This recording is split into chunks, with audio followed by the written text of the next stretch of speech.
What's going on, guys? Carmine here, and sorry for being a little late on this. Been having some computer issues, but I'm back, and better late than never. Let's get to it. First question is from Patreon. Why is Arya so unbalanced this season? It feels like they have nothing left for her to do. Yeah, that's exactly it, but I realized something else about Arya this season, and what else has been happening to the show as time goes on.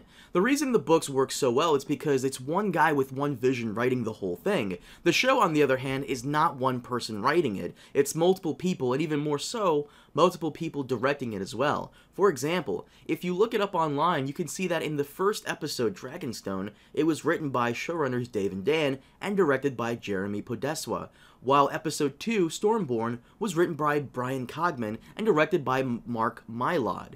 You have 5 different people with their own vision and their own way of handling the material, and the characters are left feeling unbalanced and a little weird. Even though they're all working towards one goal, make this television show, you can argue that everyone involved considered themselves an artist, in a sense, and good at their job, so it's not surprising that they'd want to do things how they feel it would help the material look better. The thing is, we're not a unified hive mind, so the end product looks messy. It reminds me of why Amazing Spider-Man 2 was such a failure. It was written by many people with many different ideas of what the film should have been, therefore, it was messy and just out of place.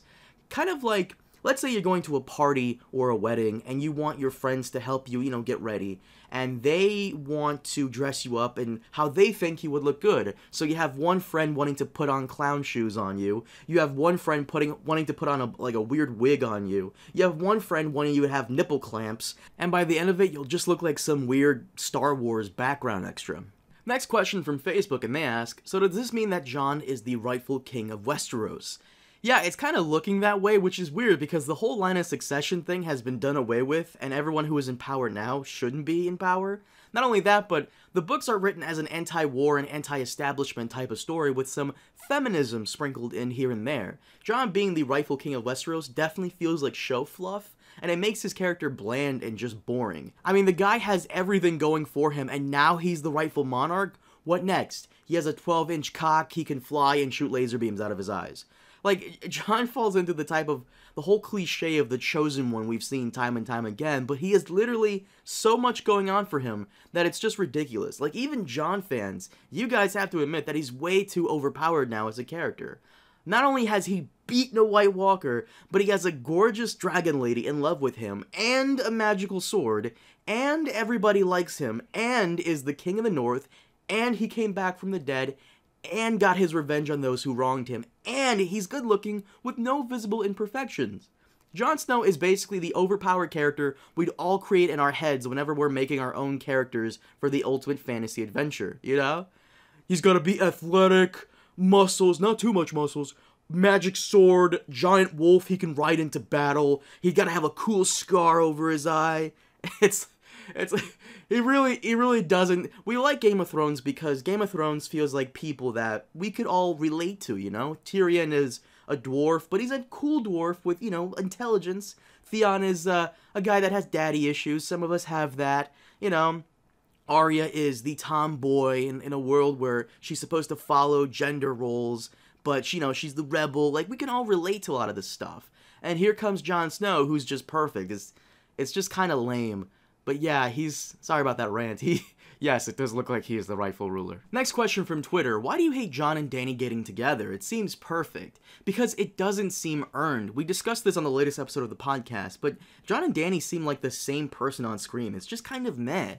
The reason Jon and Ygritte worked so well is because Ygritte had personality and was a firecracker. She was a rebel and she lit up his heart in a way, and challenged his views and ideas, even after death. She was different than any woman he'd encountered before and made him want to forget he was a Night's Watch member and go with the flow. When you meet someone like that and it just clicks, then it's great, and we saw that on screen. Dany, on the other hand, is just the female version of Jon. They're both stern but understanding. They're naive but willing to learn and do the right thing. It's boring watching two people who are the same person get together, and it's even more so because they're both main characters, and it's expected of them. It's expected of the narrative to do that. We like Game of Thrones because it challenges the narratives of everything we've seen before, but this doesn't. And in a sense, they're basically Jaime and Cersei from Season 1, but without the craziness. It's boring to me. Next question, why do you think the show has dipped in quality so much? It's still good, but this is very noticeable. Well, personally, I don't believe it's dipped in quality all that much since Season 1 in terms of what's on screen. Game of Thrones has gotten so mainstream and so popular, unlike 3 years ago when I started, that you're getting opinions from other content creators who have no idea what they're talking about. Not everybody who does this content reviews the show from a neutral standpoint, so they tell you what they think based on what's popular to hate or enjoy that week. That being said, there are things that are different, and it's not all bad. You may be feeling this because the show has run out of material to adapt. This season wasn't written with the books in mind, but written as a television show that needs to wrap up quickly, and that's understandable. My approach is to take it for what it is and try to enjoy it, which I do, but there are also, of course, some things that don't make sense that are pointed out. But dipped in quality? Nah, I would definitely not say that. Not a chance. Certain characters are doing dumb stuff, sure, and there are things that are, wobbly all over the place, but that can be blamed on a couple of things. Mainly that this isn't a normal season that we're used to. You still have awesome moments like Euron taking out Yara's fleet, Jaime and Olenna having a discussion, and even Cersei and Arya, but then you have weird moments like Arya and Brienne, and even Bran and Sansa. Every week I get people messaging me that this was the worst episode ever, it was so boring, nothing happened. I don't know, I think I think you're expecting way too much from the show, that every episode has to be on point, amazing, and fantastic, and it has to win awards. But you're forgetting that not every episode of Season 1 was like that at all. I do have a theory as to why people feel this way, and I'll make a video on it shortly. But I will say this. If you're a Call of Duty fan, then you know exactly why people are feeling this way about the series. And this is also kind of a curse with HBO shows. I remember, being a big fan of the show True Blood, which is, vampires in the South, and for the first couple of seasons, it was fantastic, but after Season 4, well, during Season 4 and onwards, it started to dip in quality. It's almost like a curse for HBO, but my theory is completely different than a curse, but I'll go into that in another video. Next question, does Littlefinger still want to take the throne? Because it seems like he's back to being a small-time thug again. Yeah, Littlefinger has been a random and annoying character this season. Just like Brienne, he's not important enough to be given material, and the showrunners can't think of anything for him to do, so they're trying their best to write him off, but also using him as a way to show the Stark sisters' bond. It's gotten so predictable that it's laughable. He's going to try to play Arya and Sansa against each other, but fail in the process. It'd be one thing if they had him betray the Starks and align with the Lannisters, but that'd be too smart for the show at this point. It's a shame too, because he does have great potential to allow Sansa's character to grow, but they're going in a different route, and it's unfortunate too. Next question, why doesn't Jon just take some of the dragonglass he's mined and develop it into weapons before the trip? I guess it's because there's no time to develop them. It might take a while, and not only that, but maybe they don't know how to develop dragonglass into weapons just yet. Maybe they have to call in an expert. It really should have been a key talking point during the Eastwatch scene about not having it with them. But they're running out of time, I guess, because the White Walker army is coming, which is funny because they've been coming at a snail's pace for a while now. They were supposed to have marched from Hardhome to Eastwatch, and during all of Season 6, they still didn't come close. I guess they're the only characters in the show without teleportation, so there you go.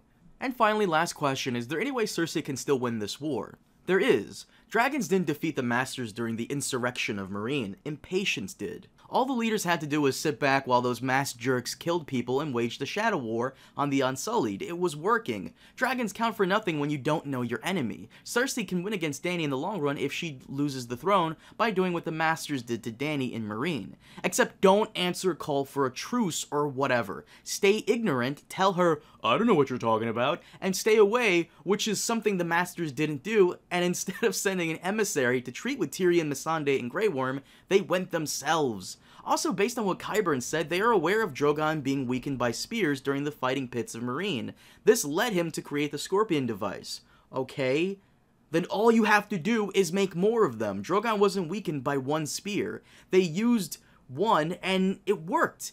Bronn missed the head, but he got its shoulder, and that did bring it down. Jaime saw this. I don't understand these people. Like, a careful plan of attack would be amazing. Like, do it again. Watch it fall and then rain all hell on it with arrows and more scorpion shots.